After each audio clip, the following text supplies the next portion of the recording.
Hey guys, Youngblood with you for your Should You Buy video on the new Crusader Industries ship, the Ares Starfighter. Now, for those of you who have not seen this ship yet, or those of you who have just kind of been sitting around waiting for an A10 in the game, thinking that the Avenger was going to be that back in the day, this is basically going to be that ship. It's a ship that's basically been designed around a weapons platform, coming in with only one weapon on board, but that weapon is a fixed size 7 weapon, which is obviously huge. It's being sold as an escort fighter or a capital ship killer, and the Ares fighter is designed basically to be punching above its weight class. They don't necessarily say that, but you can kind of read into it. It's on sale now for $195, which is war bond, meaning new money, or if you want to use credits, we're looking at $220. But is it worth it? Let's take a little look at the ship to decide that right now. Design-wise, it fits with the Crusader bill very well with some familiar stylings, but has a little bit more of an aggressive look. To me, it kind of looks like a blend of an Eclipse, an F8, maybe a Star Runner. It has a slightly asymmetrical design, sporting the size 7 weapon slung off to the starboard side of the cockpit, kind of seated deeply into the interior of the ship.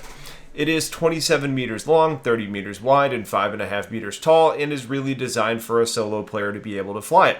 There are two variants of this ship being sold. There's the Ion and the Inferno, and as you would expect, the Ion is going to be the laser version, equipping a size 7 bearing laser cannon, and the Inferno is going to get a size 7 ballistic Gatling gun.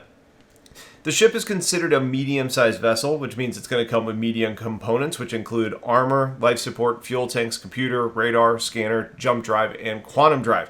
Now, where things get a little bit interesting is that on the Ion version, the laser version, they're going to give you 3 medium coolers and shield generators compared to 2 on the Inferno, as well as giving you an extra power plant on the Ion.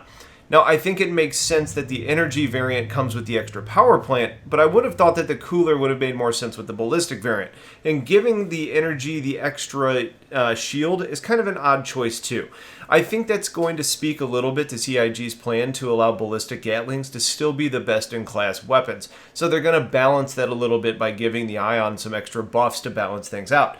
Now, that may be reaching a little bit, but I think you can kind of read between the lines and see that's their plan. Now, the idea here is that you get one variant that's primarily designed to go after the shields of a much larger craft, get them down so then bombers and other ships can do the real damage. And while the size 7 laser cannon can certainly do damage to components and armor once the shields are down, it's not going to match the power of the ballistic Gatling and the ability to do damage to the hull from the start.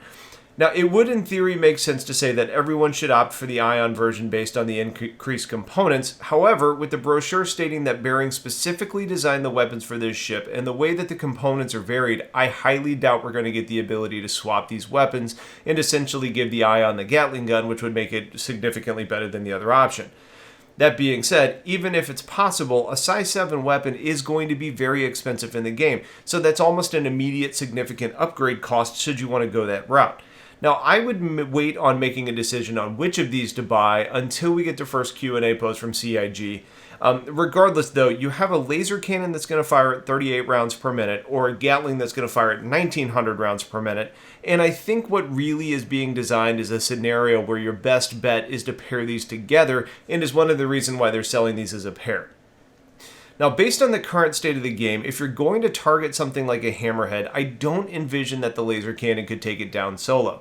However, a size 7 Gatling gun, assuming that you can avoid fire, could probably do that job, which is also why we probably see the increased shields to help that Ion ship stay in traffic a little bit longer. Both also come with a max of 4 size 5 missiles, but both come stock with 16 size 3 missiles, which is actually my preferred loadout to be able to deal with fighters since you're going to be bigger and slower and having a harder time hitting them with fixed weaponry.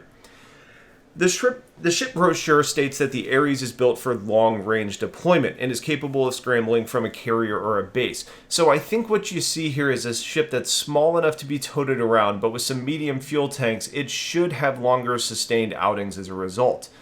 The components of the ship are like most fighters, where they are on the exterior, which makes me think that this ship has a cockpit, but no interior space like a bed, which is kind of a downer. Now, I do see long range and think that there should be a bed, and while there appears to be enough room for some interior space, I don't see that actually called out anywhere in the postings, and that's something that will likely need to be addressed in the Q&A. Based on the looks, it seems like this is mostly going to be a ship that's engines and weapons and components, so I'm not counting on there being a bed, and since the holo viewer isn't available, you can't really get a sneak peek at that interior either. Now, I've seen some chatter that there is not an interior, but I haven't seen that confirmed by a developer yet, but I think based on everything we see, it's probably a safe assumption that this is a cockpit and nothing else. You do have 2 main thrusters, 2 retro thrusters, and 14 maneuvering thrusters, so I assume it'll be fairly quick for the size, which matches the brand, and the maneuverability may be good for that size too, but we'll obviously have to wait and see on that to see what kind of flight model it gets. So first off, which of these should you buy if you were going to buy one, considering they're the same price? I think that's going to depend a little bit. If you really plan to tangle with bigger targets solo, then I think the Inferno makes a lot more sense, considering you can deal more damage bar none with the Gatling than you can over the laser cannon. In the way these ships are being developed with their components, I would assume that the Gatling is planning to be remaining superior over time. Granted, you don't have to worry about ammo on the Ion, but if you can't kill the target, you're at best going to be a pest for a long period of time. The Inferno is also going to get the ability to be a pretty decent ground and pound kind of suppression option, and I see this being much like the A10 again, being a real good tank buster with that size 7 being able to basically shred anything on the ground. I think the Ion starts to shine a little bit when you start talking about combined operations, which is probably how it's ideally being delivered. If you can bring in the Ion and start pounding away at capital class shields and then allow other ships to come in like Retaliators or Eclipses and drop in torpedoes, then it's probably a really good option for a fleet. I think the ideal scenario would be the Ion and equip the size 7 Gatling laser, but again, I'm not sure they're going to give us that option, and until we know, I'm going to hold off on the purchase to see what comes from the Q&A. Much like with the interior space, I have seen chatter that says that you can't swap the weapons, which again makes sense, but I have yet to see that be developer confirmed, and since there's no rush to purchase now, I'm going to hold off until we get actual confirmation. So how does the Ares fit in with other ships, and is it a smart purchase overall? I would say that it's a bit of a gamble, to be honest. If you're someone like me who really appreciates gimbal assist when you're flying and fighting, then the ship has a major fallback by having only one fixed weapon. I think from a balance perspective, if you're going against fighters, you're likely going to do well against things like the Super Hornet, or if you get to the other medium ships like Freelancers and Cutlasses and Vanguards, I think you're going to do very well. I would assume that sabers and arrows are going to basically be the bane of your existence because they can stay out of your line of fire and basically just pound away at you. Now, if you compare this to the Vanguard, which I think most people are going to do, they take very different approaches. If you're going to look at the weapons, the M9A, the only size 7 currently in the game, it currently has an RPM of 38, which matches the SF7E on the Ares perfectly. Now, the damage per second of that weapon is 1,741. And if you compare that to something like the Vanguard Harbinger, that number is going to be closer to 2,300. So the Vanguard is still going to be able to do more sustained damage. The difference there, though, is that the size 2s on the nose of the Vanguard aren't really going to be able to do a lot against the against the capital class shields, where the size 7 on the Ares is going to do a significantly better job. So the Vanguard will be a bet against fighters, most likely, but worse off against some larger targets. So I think the internal dialogue that you need to have is, what are you buying this ship for? If you truly want to go against mostly Cutlasses and above, I think this is an outstanding option at a pretty decent price. If you want a fighter that's capable against smaller fighters and to do some damage against larger ships, I think the Vanguard is going to be a much better option with more flexibility. I'm a little torn on this ship. I think the design is outstanding, and bringing a size 7 weapon along, especially a Gatling, is a very exciting proposal. Now, I'm going to wait a bit and see the Q&A before I make any fleet changes myself. However, if I decide to swap my Vanguard for this, it is nice knowing that I have all those Battlefield upgrade kits that I could potentially melt and end up opening up some money for other options elsewhere.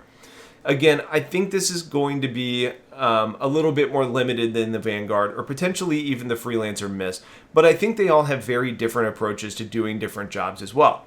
Overall, I think it's a very cool ship and one that is very much on my radar and definitely feels like a strong ship for an organizational player who knows they can bring some escorts along for the smaller fighters it may have a hard time dealing with. Overall, I think it's a safe purchase as long as you know how you're going to leverage it and what potential limitations you may have, but time will tell on some of that as well. So that's it for now. As we get more information on the ship, I'll make sure to get you videos on it. Otherwise, I appreciate y'all watching. Leave your comments below with your impressions on the ship and have yourselves a wonderful day. Take care.